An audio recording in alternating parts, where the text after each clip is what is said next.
اهلا بكم معانا النهارده قامه وقيمه في محافظه سوهاج.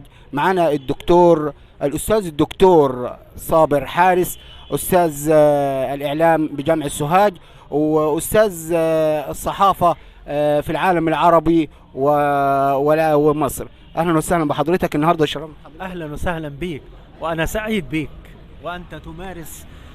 وأنت تمارس مهنة الإعلام التي هي تخصصي يعني. احنا النهارده من جريده موطني، طبعا الشرف ليا طبعا ان انا اتحدث مع قامه مثل حضرتك. فعاوزين النهارده راي حضرتك في الفاعليه لمقامه اليوم لتكريم المتفوقين. نعم، هي فعالية اليوم عن تكريم المتفوقين والمبدعين والمخترعين في محافظة سوهاج.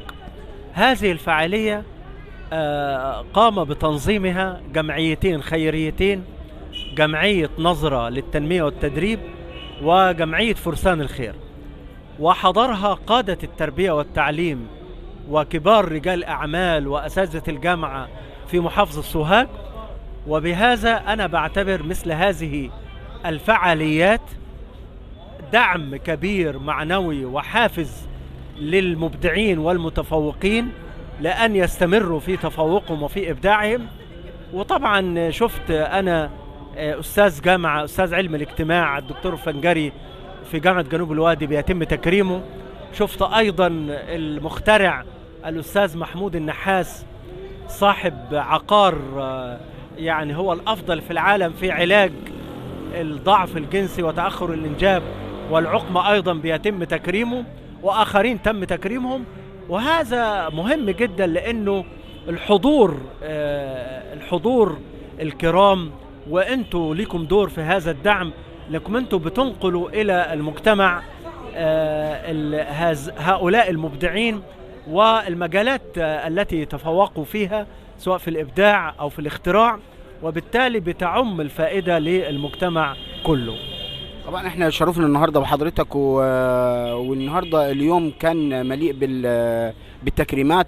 فعايزين كلمه من الدكتور بمناسبه ان احنا بنغادر 2022 وبنستقبل 2023. وانا بغادر 22 وبستقبل 23 بدعو المصريين جميعا ان يهتموا بالعمل الخيري، لاننا نعيش ظروف صعبة.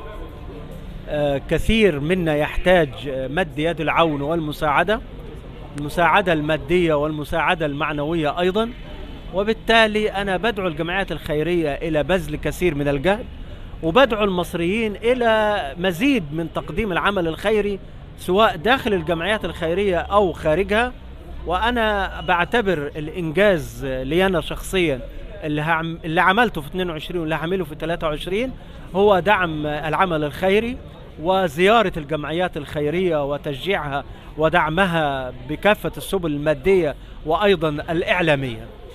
طبعا النهارده طبعا شرف كبير النهارده ان اكون مع استاذ الصحافه والاعلام في الوطن العربي ومصر والعالم، واكون واقف معاه وبتكلم معاه وبحصام على صدري. فنشكرك النهارده على الحضور، ودائما متفوق باذن الله. انا اللي بسجل اعجابي وتقديري بحضرتك وبالاستاذ اللي عمل معايا لقاء قبل منك، لانه انا معجب جدا انه انتوا بتمارسوا مهنة الاعلام الجديد وبتمارسوا مهنة اعلام المواطن.